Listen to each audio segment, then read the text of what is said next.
Welcome to Hill Country Hustlers Podcast. This is episode 4. My name is Zachary Green. I'm your host, and I'm here with a special guest, Jorge Salinas.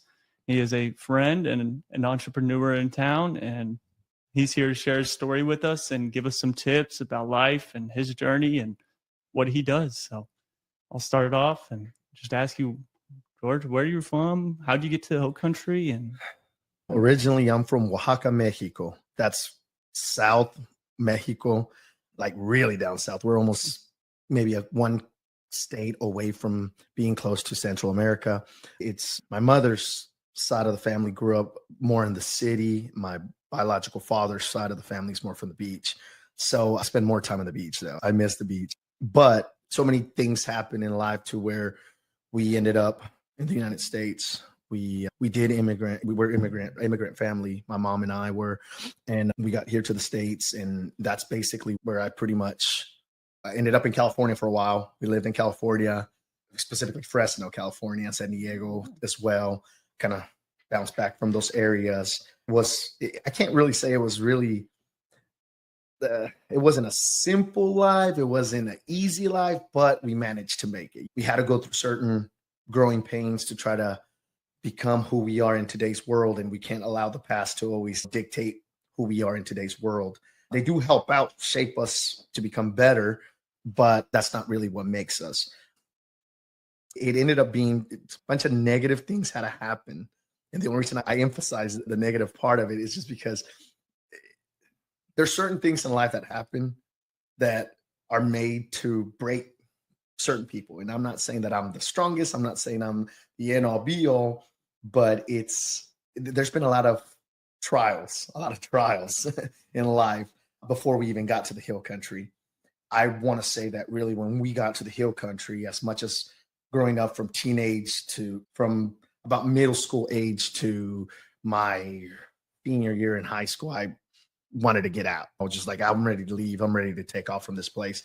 But something kept just keeping me here, and I could never figure that out. I just couldn't. It was something that just said, this is where you belong. This is where you need to do things. This is where it's shaped to be. And there's like in any life or any, how can I put it in anybody's, how can I put it? It's really difficult to put it all in one word. And as you can tell, I had already told you prior to this podcast, I was a little nervous, but I'm trying to find exactly the words. It just makes it difficult because you genuinely want to get to the point where you're like, okay, this is not the place where I want to do. This is not where I want to grow up at. This is not where I want to do this. But there was just always something that kept me here, something that always just said, look, man, you're going to make it. You're going to make it. You're going to make it here. And I never thought it was going to happen. I always picture myself in a city. I always picture myself in just a bigger area, not the Hill Country. And now the opportunity has occurred that I own my own business here. And it's just been so many years. Again, like I tell you, it's just of constant tribulations, constant hard things that have happened in life that I guess at times I could have folded and I could have said, I give up, grab my stuff and go. But there's just something that just said, don't do it. Just don't do it. And then I met good people that have always had my back, have always been cheering me on, and have always had, for lack of better words, faith in me. They've always said, George, you can do it.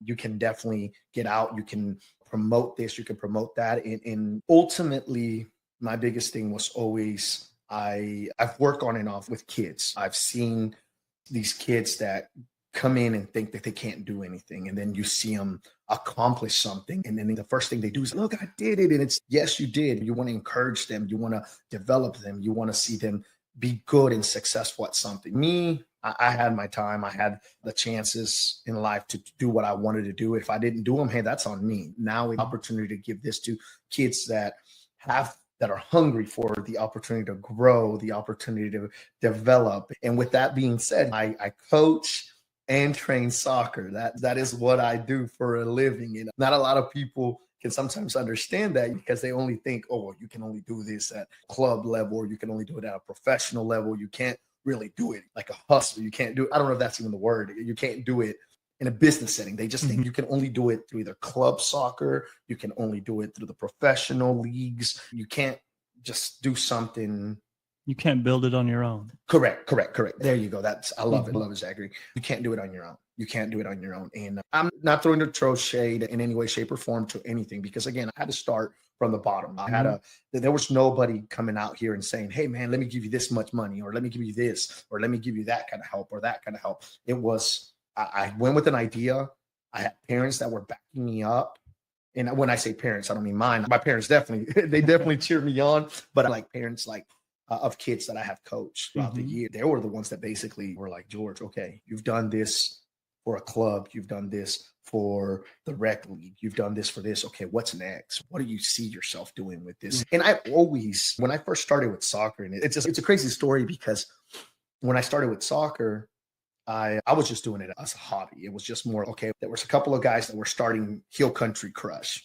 I was coaching as a recreational coach for the local league here. And there was a couple of guys that were there, and they were just looking, and they were like, look, man, we got so many guys that are willing to put their minds together, put their thoughts together, and we're going to develop a club. And they reached out to me, and some of them, I know for a fact, some of them were like, George is not ready. George is not that guy. He's not the one that needs to be given the opportunity for that. But there were some that were willing to back for me. Two of those guys, could I shout out their names and stuff like that? Two of those two guys that were willing to put that faith in me were Shane Heffernan and Paul Hayes. Paul Hayes is a very respectable coach in our area, and he obviously has accomplished his own merits. He has his own awards, and in that regards, he's a very knowledgeable coach. Shane Heffernan, same as well. He's done a lot for the Hill Country when it comes down to the soccer scene.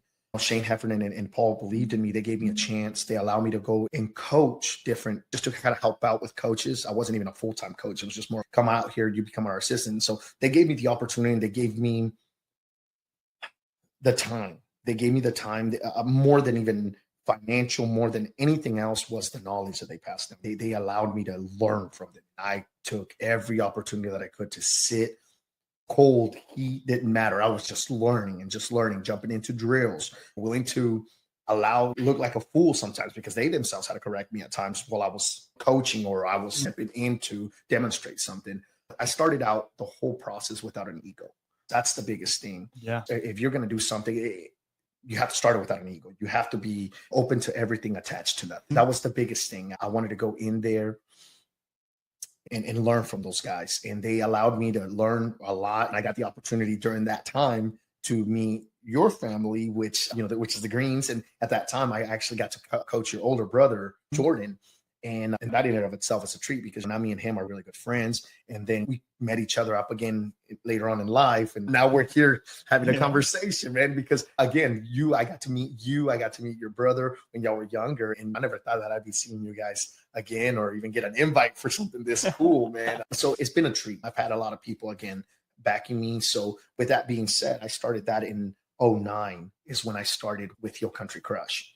And developing from there was basically this idea of, man, one of these days, I would love to have my own facilities. I would love to have my own field. I would love to have my own training area. I never knew how or what it was going to be. I just knew that I wanted my own thing to do.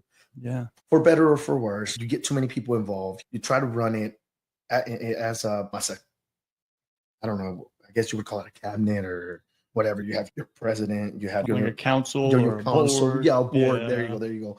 Yeah, you run into a lot of that stuff, and you have different people that have their own mission. And unfortunately, sometimes, obviously, that's what makes this country awesome, is that not everybody's going to see life the same way you do. But when it comes to the kids, that's the part that I have the issue. It's, man, if we're trying to develop the kids and we're trying to teach them soccer, we have to all be in the same page. Yeah. That is something that was the ultimate goal for that. I'm sure for other businesses, completely different. But for this specific business, the main goal was, what can we do for the children? What can we do for soccer, and try to help develop and help them grow? Yeah. And unfortunately, not everybody saw that vision. You ran into politics within this club or that club. Again, I don't want to give too much attention to that, because again, giving attention to negative stuff is not positive for anybody. It's not productive for anybody. But either way, we ran into a lot of the politic wars. But then from there, I stayed with Crush for quite some years. I for better or for worse, I ended up going with a lot of jobs, man. To tell you the truth, to be honest with you, I'm no way, shape, or form am I going to be the guy that tells you, oh, I got life figured out.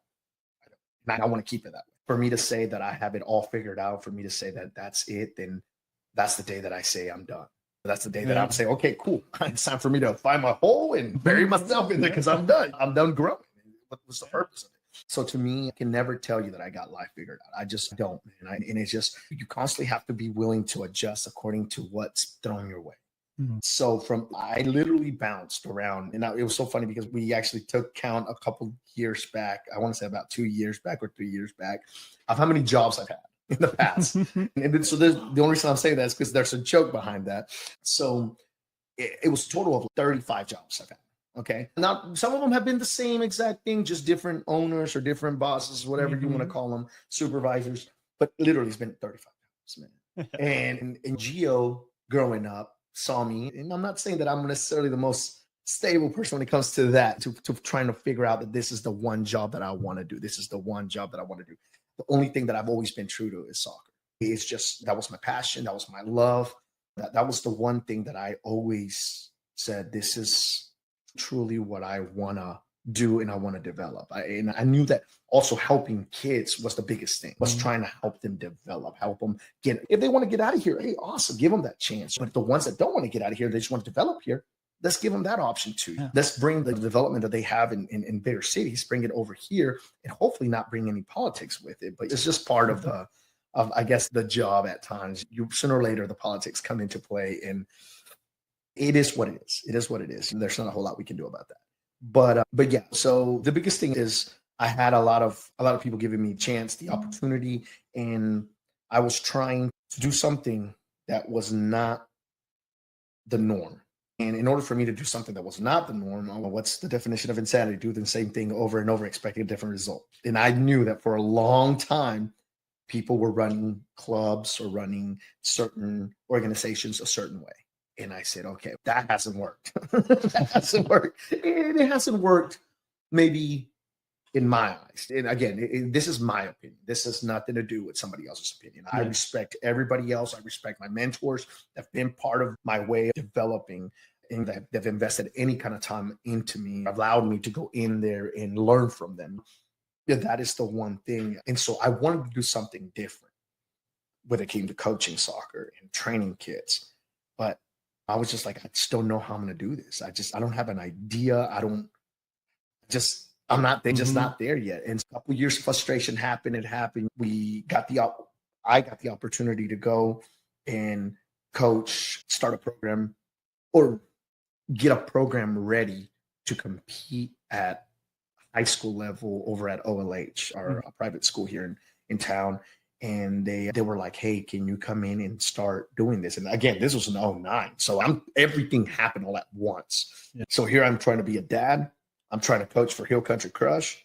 And I'm trying to be a coach for OLH. And so that was just, wow, this is different for me. This is different for me.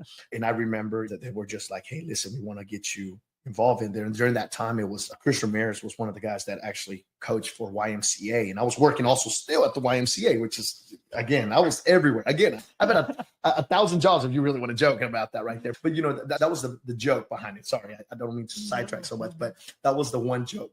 Gio growing up would always be like, Dad, when I grow up, I want to be like you. I want to have all the jobs in the city. And I would be like, oh no, this is not what I'm trying to go for.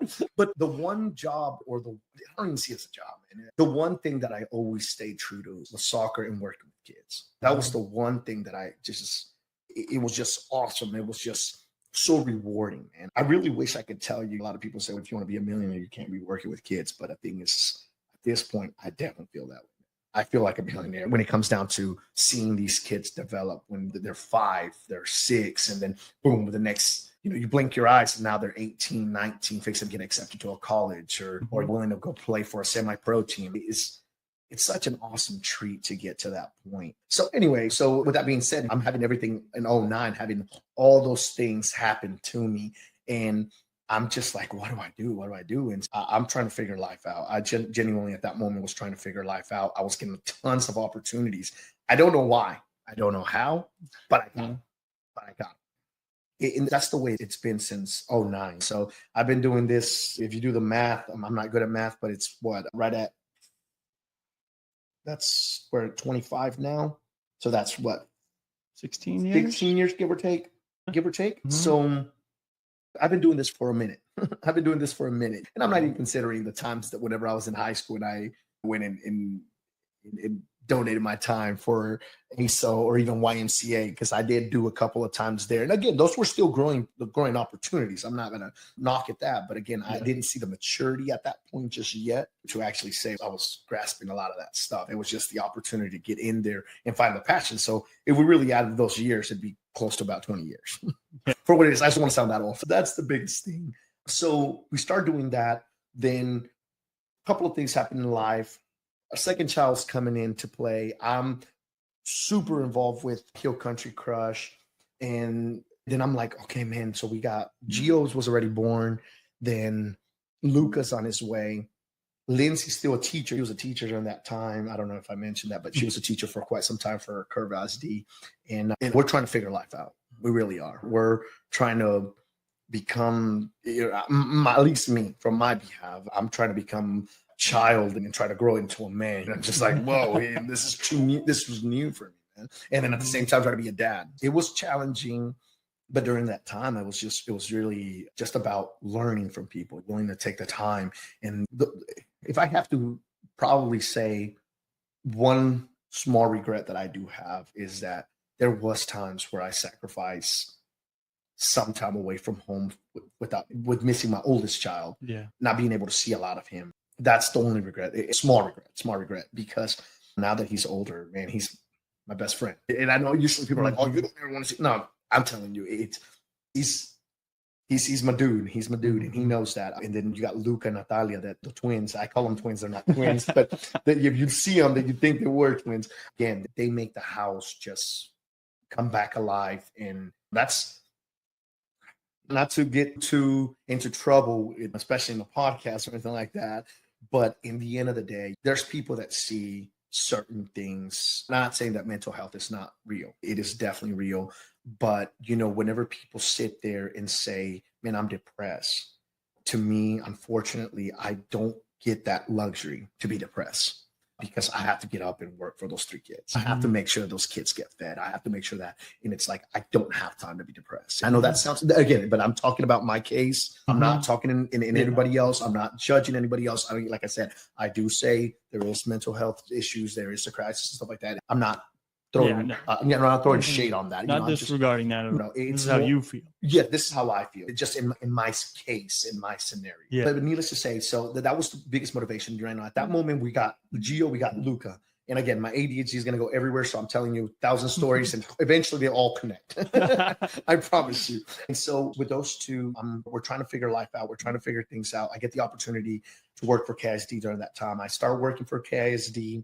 I went and they gave me an offer while Luca was being born to not only be a teacher's aide, because I had already around '09, and whenever Luca was born, which was 2014, I got the opportunity to work for the school district around that time frame. I'm working as a special needs aide in the functional living unit. My wife's a teacher there. And then I get moved around in different little spots, trying to figure out where I best fit in different areas. Then around the time Luca comes around, 2014, give or take, I get the offer to go coach for Tide. Okay.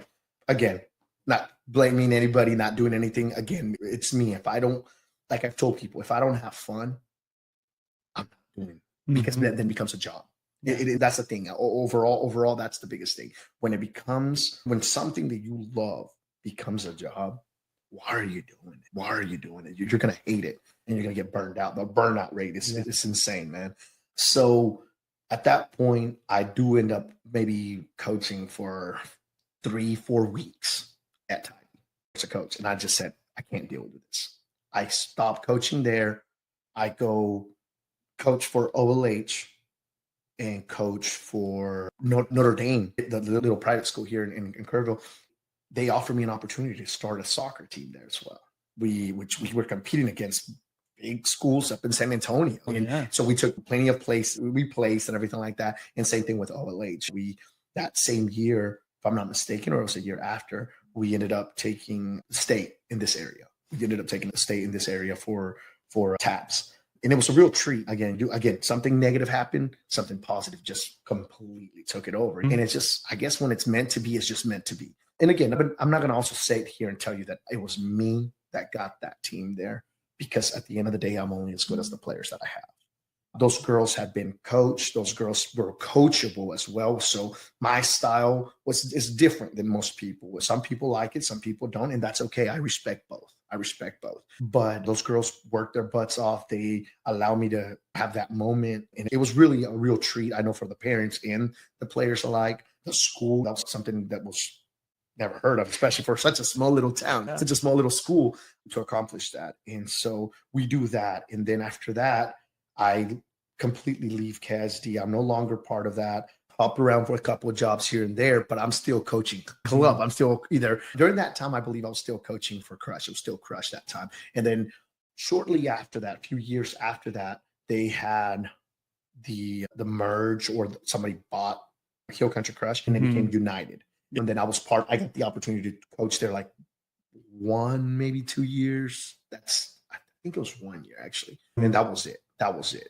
Again, their mission, my mission, completely different. And I respect them, and I don't know if they respect me or not. And it's okay. Whatever they feel, it's okay. It's a free country in that regards. But I know I do respect them still, because they still gave me the opportunity to do my art form, and to still go out there and do what I enjoy. At that time, I had already had Gio. And Gio was the one that Gio and Luca both were playing at that time. And Gio was the one that I had already coached a bunch of kids, and I was already starting to get burned out, just because, again, like I tell you, at that moment, it started becoming a job. And I was just like, okay, I'm not having fun. This is not fun. This is supposed to be fun. This is supposed to be enjoyable. And Gio looks at me one day and goes, Dad, I'm ready to go back to soccer. I want to play soccer, and I want you to coach me. And I was just like, nah, I really don't want to do it. I don't know if I really want to do it. And he goes, wait a minute, you've coached everybody except me. And talk about a nice little white glove smack. See, brother, you hit me in the heart at the same time, man. So at that point, I was just like, okay, cool. So I ended up coaching him. I ended up helping coach Luca, my middle child. And baby girl still was just barely walking. She was barely trying to figure out life herself. And then Lindsay, of course, she's my beautiful wife, has always been there, has helped me out, has always had my back. Then shortly after that, I left the organization of United after I coached Gio, like I said, maybe for about a year, give or take. And then right after that happened, we got the opportunity. We took a year or two off, give or take, a year or two off from soccer completely. And Gio, and then Luca had already grown, and he was like, Dad, I want to play soccer. I want to do soccer. And I was just like, okay, cool. Let's sign you up for ACE in the rec league. And they were like, yeah, but we're only going to play if you coach us. And I was just like, oh, no, I thought I was done with this. And again, I was ready to be done. Yeah. And I was just like, are y'all sure y'all want me to coach y'all? They're like, and I was just like, man, but I wanted to sit down and be a dad in that regard, to just sit down and watch him and enjoy him. They did not want that. They wanted to be coached a certain way. They wanted to develop a certain way. And I was just like, when am I to tell them yes or no? If I'm all about helping kids and doing all this, I first have to take care of as well as my own, take care of home, so we can develop something like that. And here I am back in soccer at ASO, and I'm talking to you about maybe 3 years ago now. I was coaching over there. Then Gio and Luca look at me, and they're like, hey, man, we want to try something different. We want to try something that's not around here. I said, okay, what would be that thing? They go, we want indoor. Now, I know here in Kerrville, they've had little indoor leagues in different areas and stuff like that, but not the way that he had seen it. Gio got online and he looked up some stuff. He looked up 5v5, and in Mexico, you refer to it as fútbol rápido or quick soccer, right? And so in order to be indoor, you have to have indoor. You have to have building or whatever. So our style is more of fútbol rápido. Basically, you play it over a turf field. You play walls around, and then you have your goal. And then you have your goalkeeper and 4 field players. And so we saw something like that up in Austin. And we were like, man, we were going to have to travel all the way to Austin every weekend to go way over there so y'all can play that. I was like, man, I hope it's worth it. And then some way, somehow, we ended up looking further down on the actual link, but we see on there that it said Austin, San Antonio, Houston, Dallas. I was like, oh, San Antonio. Okay, let me click on that. And it was over in Live Oak. And so we went and played over there, a place that we went and tried out over there. And we played 5v5. We were taking kids from Kerrville that wanted to try this out all the way over there. I promoted that and I train here, we develop here, and then we travel over there. And the reason I enjoyed doing that at first was because it's okay, you're good here in Kerrville, but can you take the same energy? Can you take the same attitude and take it elsewhere? And you're a big fish in Kerrville, but can you do it over there? And so we went over to San Antonio and we won. My goodness. I want to say we took about 4 first places in 4 different, I guess you would call them 4 different age groups. U10, U12 twice, and U16. We became champs of an area over there. We went to something completely new. And again, I was lucky enough to have phenomenal players, great kids, great support from parents. And during that time, having a buddy of mine who owns La Quinta, Dan Mahalik, who owns La Quinta, he was like, hey, man, I need to get into training. I want you to train me. I was like in soccer? And he goes, no, I want you just to train me. Help me lose weight. Help me better my life in different aspects of it. Just when it comes to the physical part of it. And I was like, yeah, sure, no worries. And so I started training him. And at times it got scary because he was my only client. Plus, obviously, I had my players. I wasn't charging a whole lot, man. I always try to make it affordable for everybody. That's the way I see it. I don't think that money should ever be an issue. Why people should not see the fitness, or kids should not get the opportunity to play, or kids should not get the opportunity to develop. That should never be an issue, man. It's a pretty big issue and outside of your area. Absolutely. And it's a shame. It's a shame because I don't think we do enough for the youth. And unfortunately, we got over there to San Antonio. And I said, unfortunately, because we had a bit of a doozy. Oh, no. We had a little bit of an issue that happened up in San Antonio where I ended up 3 days in county jail. Yeah, believe it or not, I ended up 3 days in county jail. We ended up in a bit of a scuffle. I had to protect my child and protect my family, as I think any parent would. And so I had to get involved, and we got a little bit. It became pretty physical, but I ended up in county jail. And again, going back to what we were talking about, I've had plenty of negative things that happen that end up taking me to something positive. But as I'm sitting there in that area, man, it literally looks like not to knock on Greyhound, but it literally looks like a bus stop. And everybody's fixing to get shit, which is whenever the bus gets here, someone's going somewhere. And I'm literally talking to different people, different walks of life, man, and what brought them there. Some of them were there because of baby mama drama. Some of them were there because of gun charges. Some of them were there because of drugs or this or that. And they would ask me, why are you in here for? What'd you do? What happened? What do you do for a living? And I would ask them, man, I'll tell you this much. After I got out of there, I realized how much at times the system has failed some people. The system has failed some kids, because I saw so many of the kids that I coach and some of these adults, man.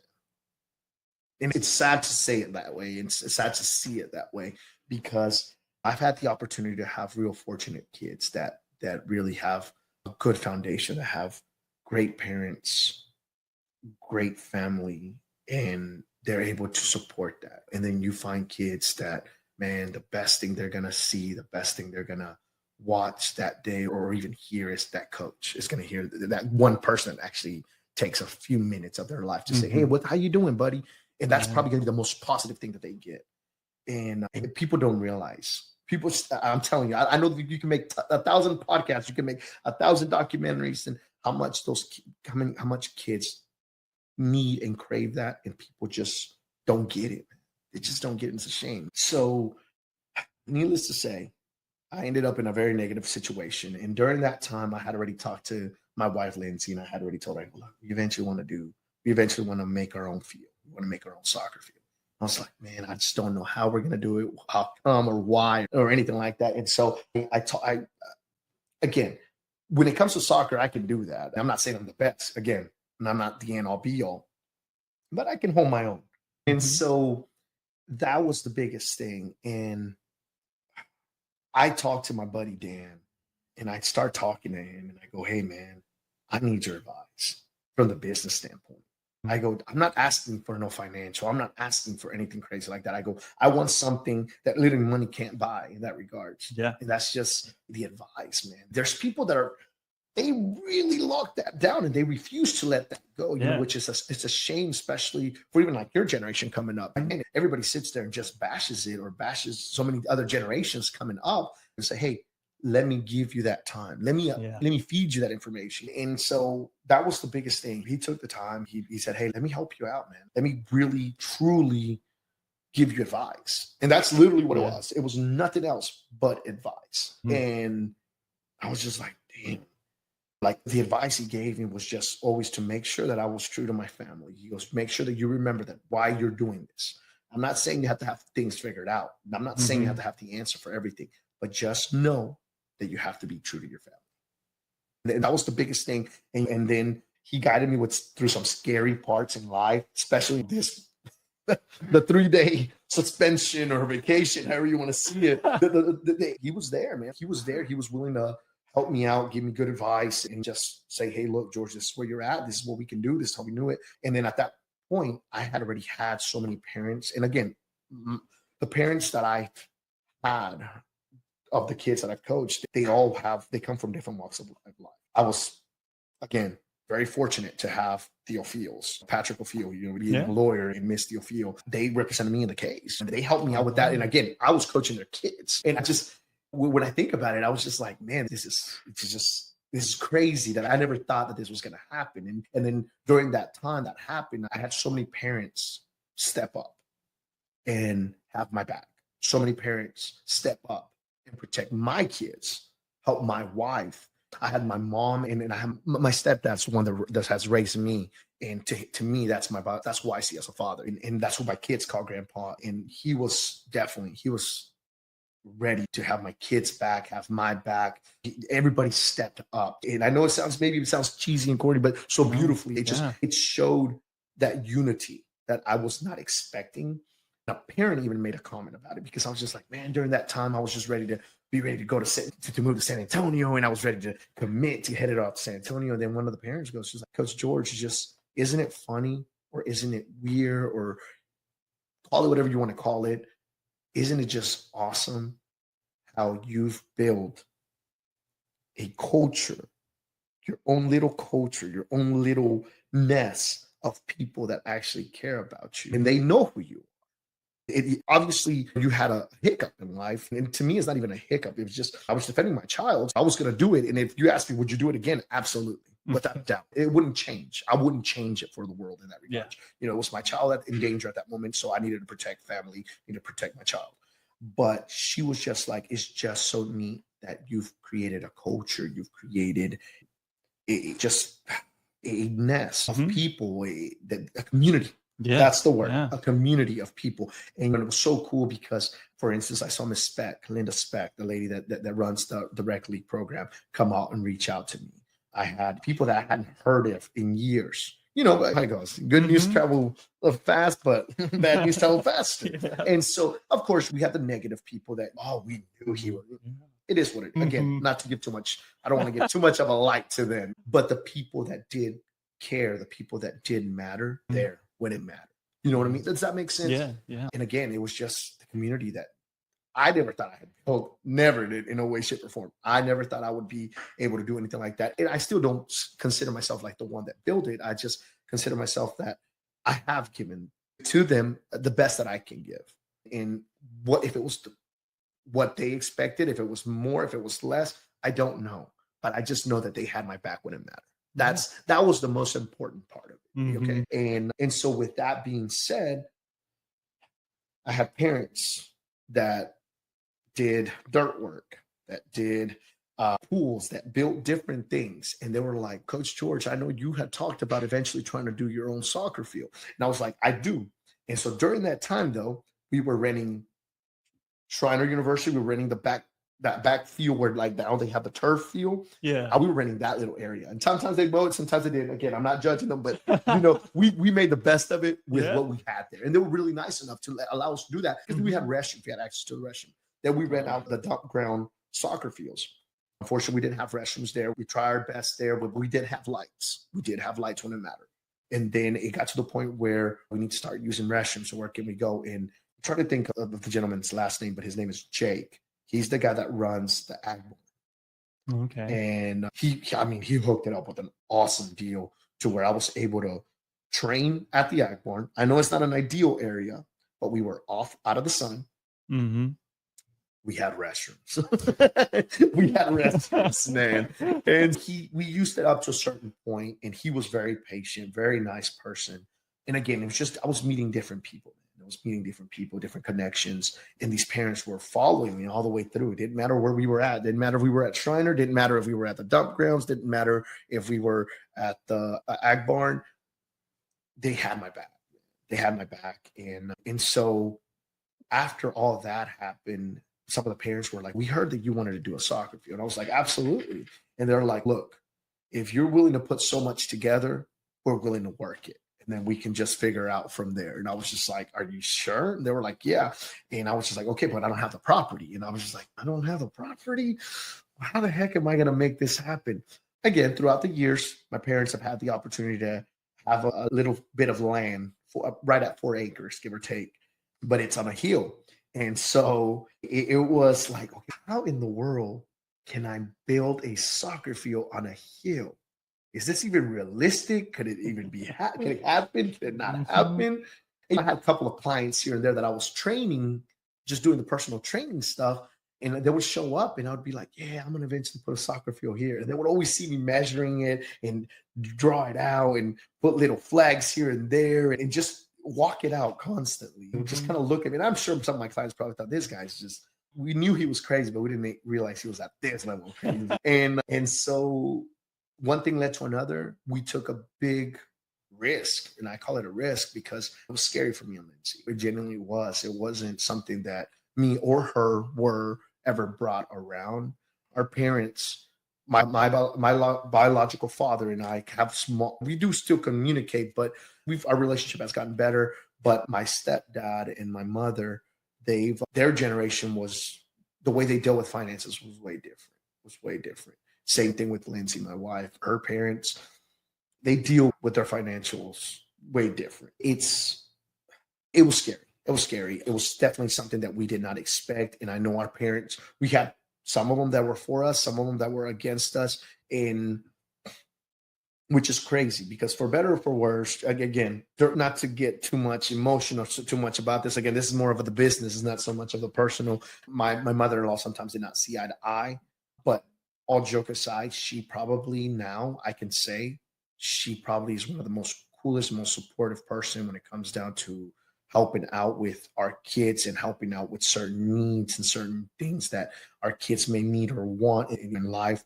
And she's probably one of our biggest cheerleaders right now of what we're doing. She really has. And I think the way she deals with finances is way different than even the way my parents deal with finances. But like now, my mom and dad are also jumping on board. They're like, wow, we got you 100%. They finally have seen the vision. And it was crazy because I had already told Lindsay, I was like, look, man, if we drove 45 minutes to an hour from here to San Antonio, I go, life would be different for us. Way different because I can take what we do here, charge more, do more, offer more. It just, the possibilities are endless. And I told her, I go, I would love to do that.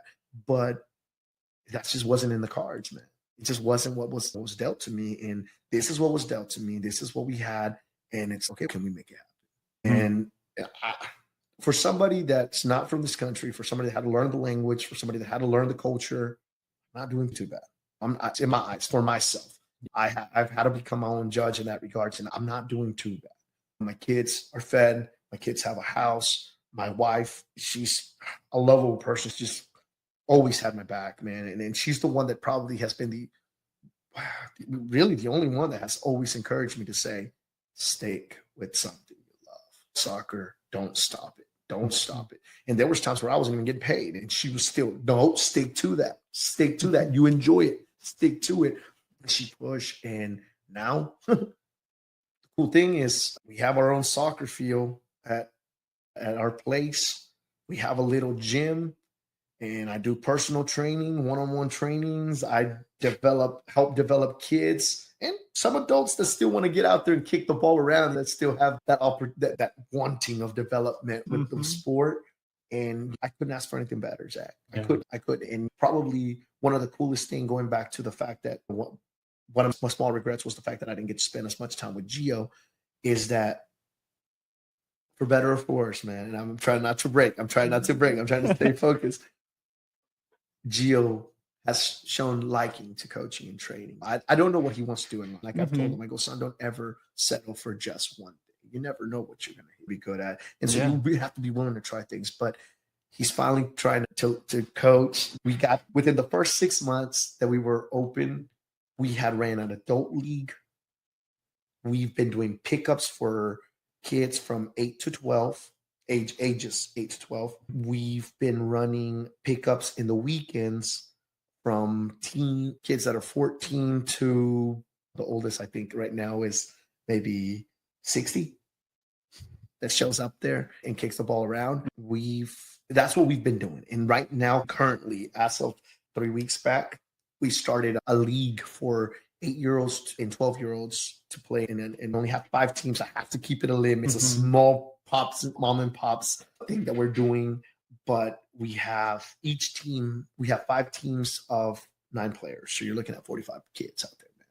They all have coaches. My game coaches I try to make sure that I take care of them as well, because I do appreciate what they do. So I try to make sure that we pay them for the game days or for training, depending on what needs to happen. I'm the one that trains them most of the time, just so I don't put that on coaches, because again, they also have lives. They also have to work, and it's not fair to them in that regards to have to be like, no, you have to be here.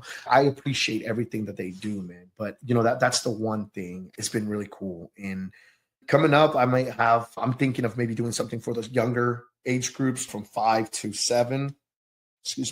I'm trying to get them to develop. Again, it's all about developing the youth, man. We got so much for adults, or things to make adults have a good time here in this town, that we don't have anything for the youth, though. And the little bit that we do have is at times it's not even enough, man. It's not, they can only help so many. And so if I can help and put my little piece in there, or put a little piece of the puzzle in there to help out, develop and do stuff for the youth, I'm willing to do it, man. And I'm willing to do it. And the cool thing is I'm also doing it for my kids, because both of my 2 little ones, they play. Luca plays, Natalia plays, and then Gio coaches a team.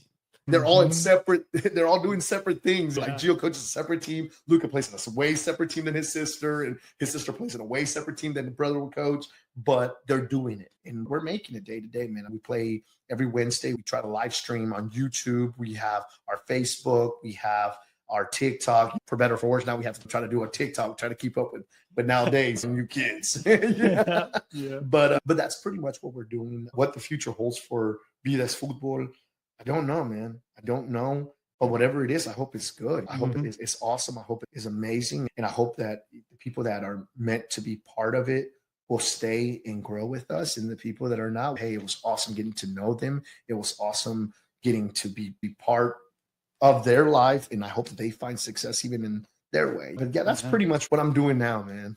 Awesome. Yeah. That's so cool.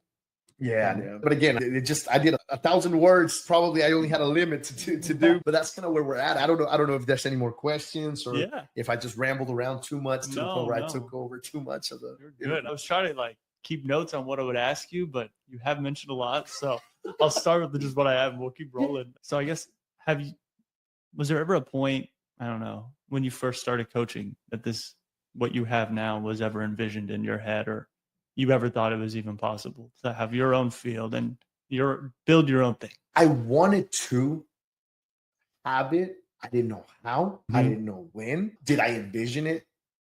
No. I don't know if that's contradicting. I know it's contradicting in that regards, right? But because I did want something of my own, I did want to develop something that was going to be whatever it became, but I didn't know how I was going to get it. I couldn't see the feel. And even there's mornings where I get up, dude, you own a soccer field. You know what I mean? Yeah. But it's like, you own this, you run a league, bro. You know, and I have to get myself in check in that regard. So again, it's been, like we talked, about 20 years in the making. Yeah. 20 years in the making. And it's just now happening. And so for somebody to tell you, hey man, you have to have life figured out. No, that's baloney. That's baloney, because you never know when it's your time. And when it's your time, you will shine. That's just the way it goes. I'm not saying that I'm shining right now. I'm still trying to work to become something better, to adjust to the changes, to make sure that I don't fail people, because there is a lot of people that are counting on this. There is a lot of people that want to see this grow. And overall, kids want to see it grow. Kids that I want to see eventually go out and do something better with their lives. That's definitely probably my biggest drive. Yeah. Mine included in there. My kids included in there. Yeah. So is that, I guess, one of your biggest definitions of success, seeing your impact on these kids and them growing up, like the community you were talking about? Absolutely.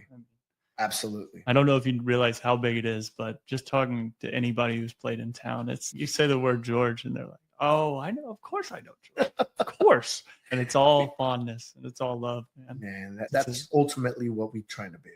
That's literally what we're trying to build. That's where the whole concept of Vida Es Futbol comes from. Soccer to me is life. And in my life right now, it's soccer. It's vice versa. Yeah. After watching the show Ted Lasso, someone looks at me and goes, is that what you came up with your name? I'm like, nope, I did not.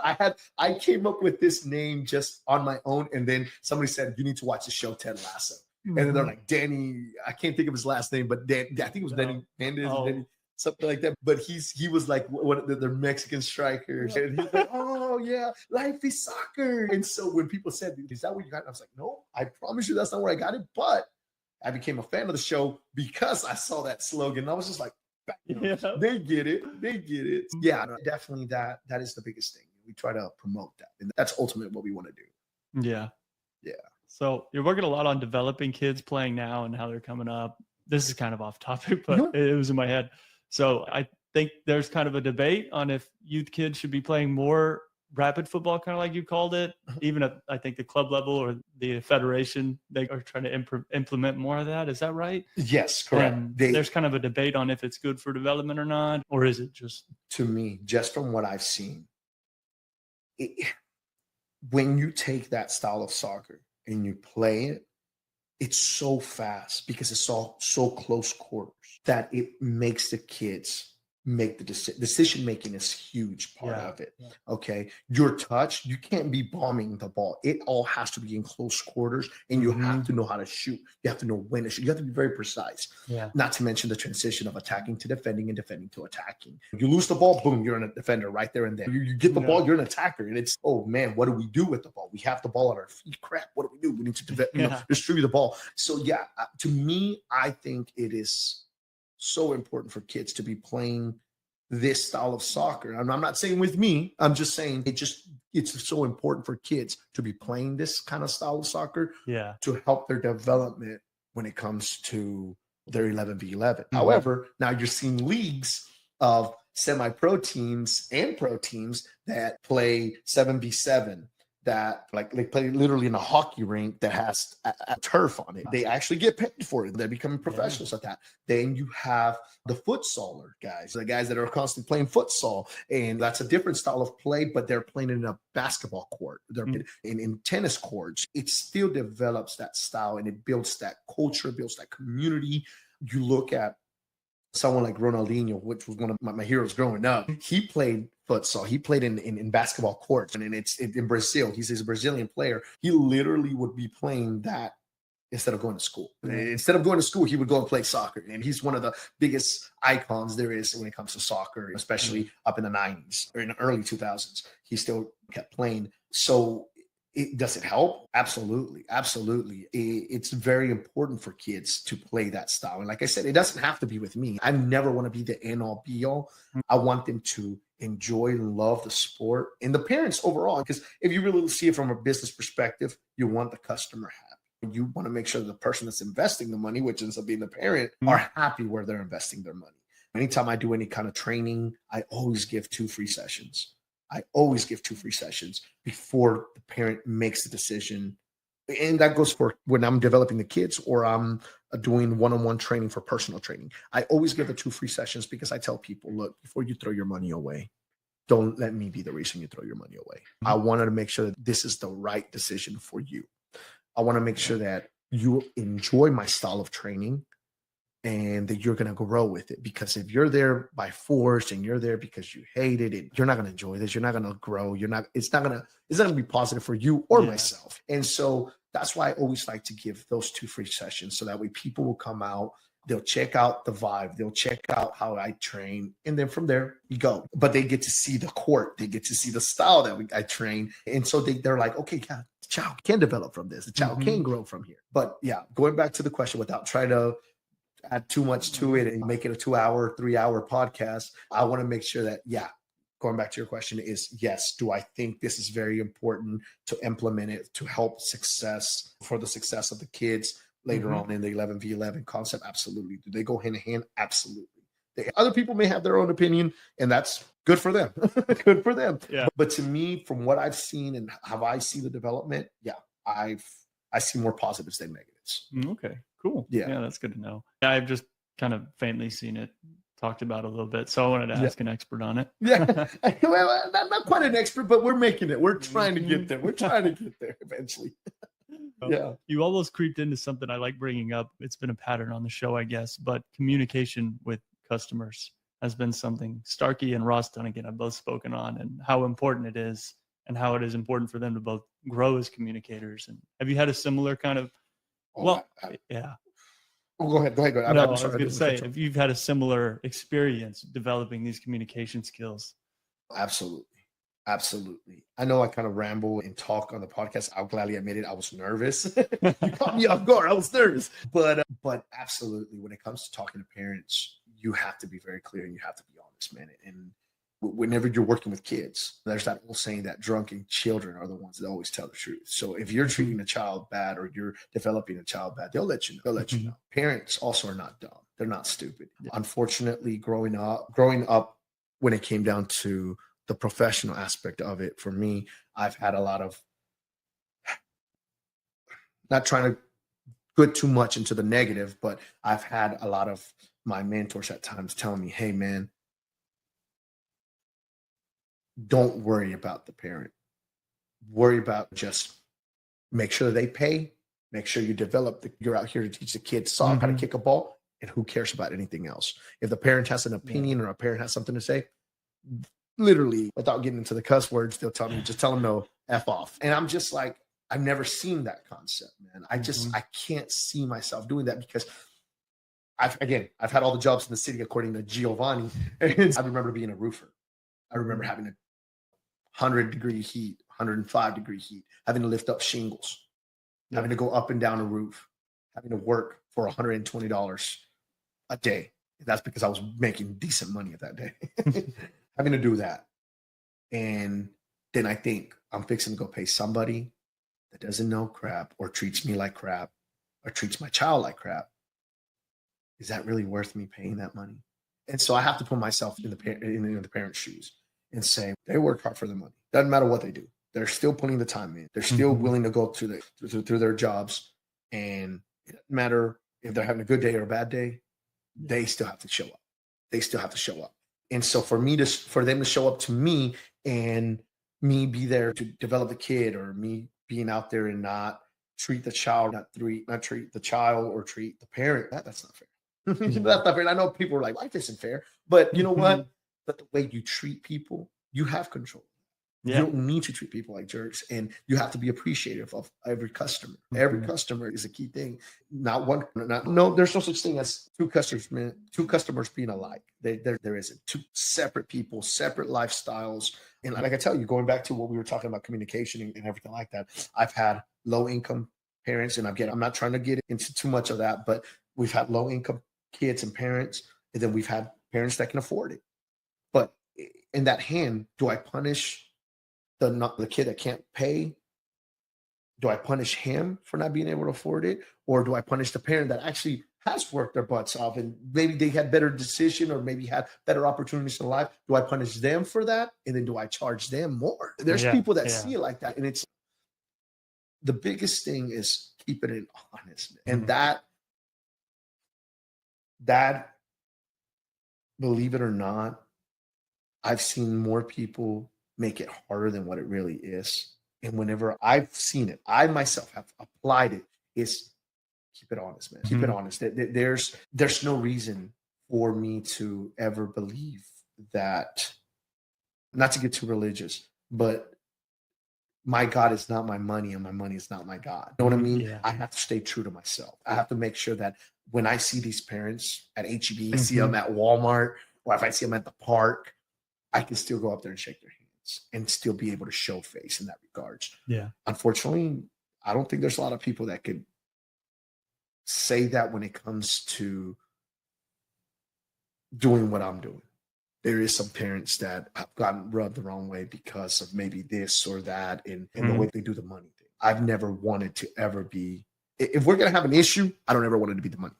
Yeah. If we're going to have an issue, I don't ever want it to be the development of the child. Now, if the child doesn't want to develop or the child doesn't like soccer, I don't know what to do. I don't know what to do. If we go out there and we can try different style of training, no problem. But my main focus is soccer. My main focus is soccer. Can we do one-on-one training I've trained kids that they start with soccer and then they're like, you know what, we want to do weight training, assistant training. We want to do, you know what, let's go do that. And so we develop that, but it's all about just always being honest. The communication with you and the parents has to be the most important, the biggest priority.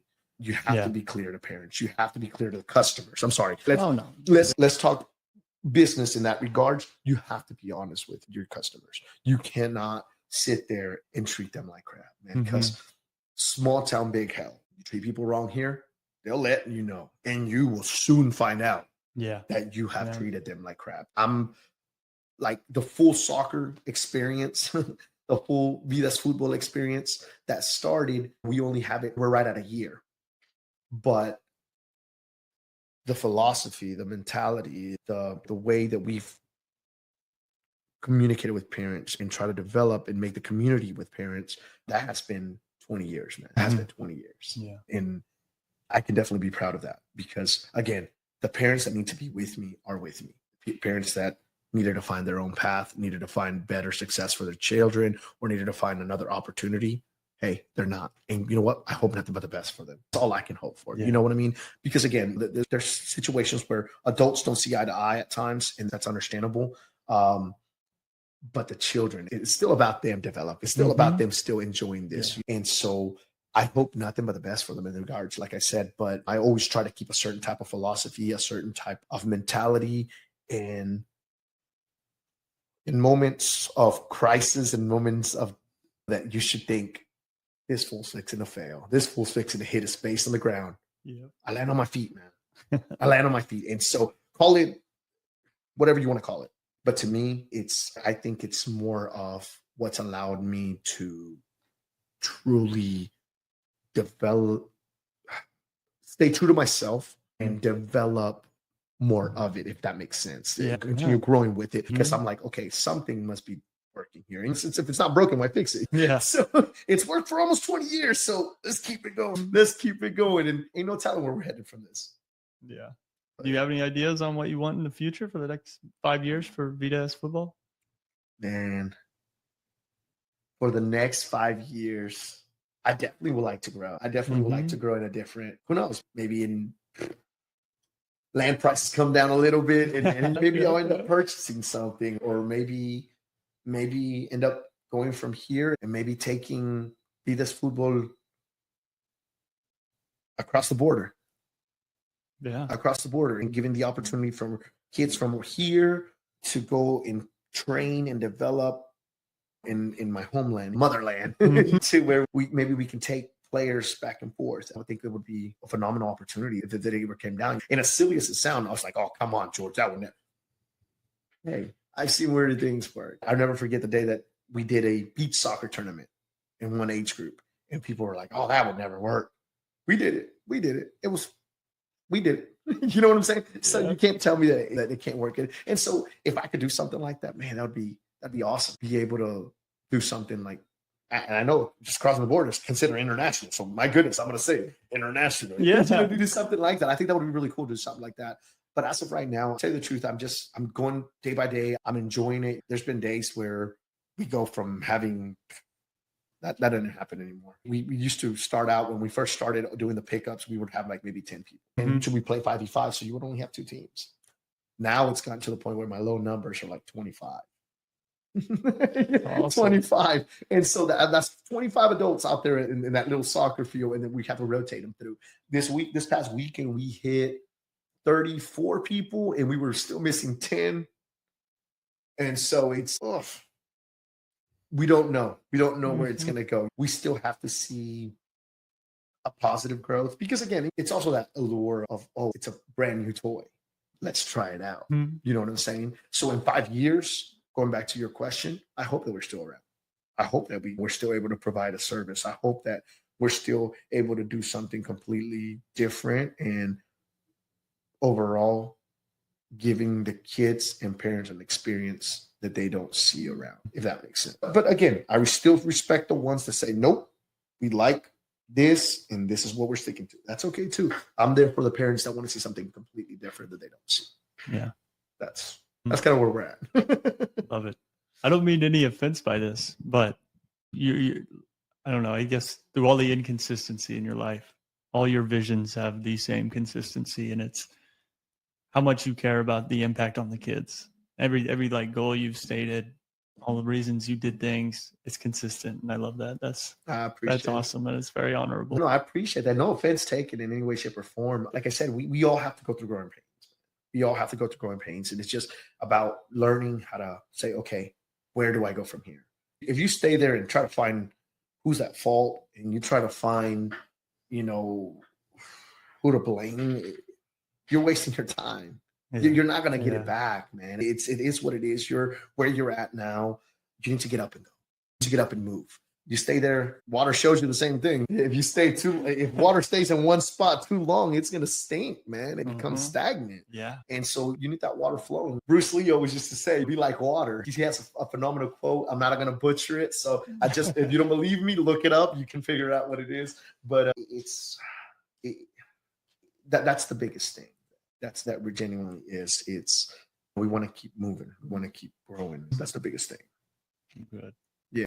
All right. I believe it. I think in the next 5 years, we'll see it growing, and just your vision, I think, shapes it. Awesome. Keep doing that. Pretty short on time, so I might start wrapping it up. Is there anything interesting you'd like to share or anything coming up? If you guys have any questions, please follow us on our YouTube. We got Facebook. We got TikTok.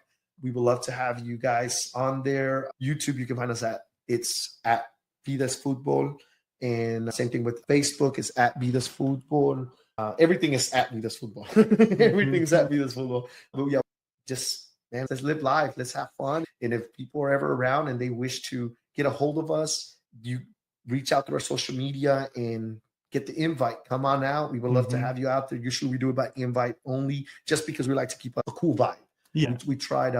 We always try to keep a no jerk zone. I say jerk because I really don't want to use the word that we normally have posted out there, but we really do. We really want to keep a no jerk post out there, vibe. We want to keep a no jerk vibe out there just because it's important, man. We've worked really hard to really keep a vibe. And overall, it's my house. It's my property. So I don't want it to become a fighting ring. That's not what we're going for. I'm not doing MMA. If I was doing MMA, then come on now, let's go ahead and duke it out. But it's all about having just a good time, loving life. The cool thing is, just really quick, your brothers got the opportunity to go out there last weekend, and Jordan looked at me and he goes, George, this is just awesome, man. I love it. And I love to hear that.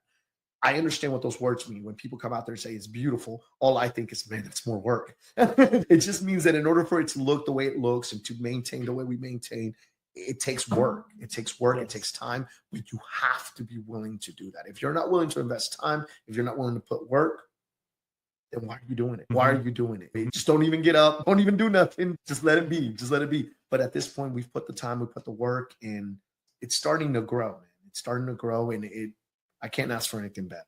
Can't ask for anything better. And I really can't thank you enough for allowing me to come out to this podcast. My mom and my dad too were both super excited. My dad, Sid, he works at HEB, the little HEB. And then my mom, she's a private sitter for elderly people, but she was just like, this is so awesome. We were so proud of you. And then I've had so many parents. I've even been able to reconnect with a bunch of old high school buddy friends. One of them that's Rocio Mejia. She brought her daughter out to train, and she's always had my back. She's always had my back. She's always all about trying to give positive attitude. Then a friend of mine, friend of the family, Chris Mejia and Amanda Mejia, same thing. They're always out to just promote such positive, experience they're seeing out there. And it's not because I'm paying them to do that. They're actually paying me to train their kids, but they themselves see that in they themselves Snapchat. They'll put it on TikTok. They'll put it on Instagram. The kids that are out there, all the players that I've coached throughout the years, they're still staying in contact. And they're like, hey man, can we come out? And I get them out there. And so that's been a real treat. That really has been a real treat.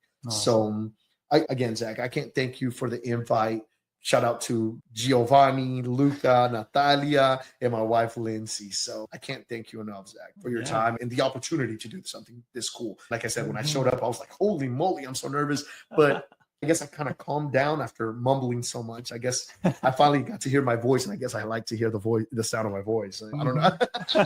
I don't know if that's really what it is, but I really did enjoy this. This is I can't thank you enough for giving me an opportunity to do something this cool. Oh, of course. And thank you for coming. It means a lot. Absolutely. Coming out and supporting me. Absolutely, man. We love this. And like I said, I've gotten the opportunity to know you since you were younger. And so seeing you do something like this cool, dude, mad props to you. You know what I'm saying? I know I sound like a little OG on that one. Mad props. But I'm proud of you, man. I'm happy for you. And I can't wait to see this podcast become something different for you and see what doors is going to open for you. I think it's awesome. It's awesome, Zach. So thank you so much, my brother. Seriously. Of course. Thank you. And we've got some good key takeaways this time. I'm going to try to do this each time, I think. From George, be like water. Always be willing to put in the time. And I may butcher this one. It was early on. It was, you can't have an ego if you're going to go about this. Yeah. Open to everything, attached to nothing. Boom. That's right. Open to everything. Yeah.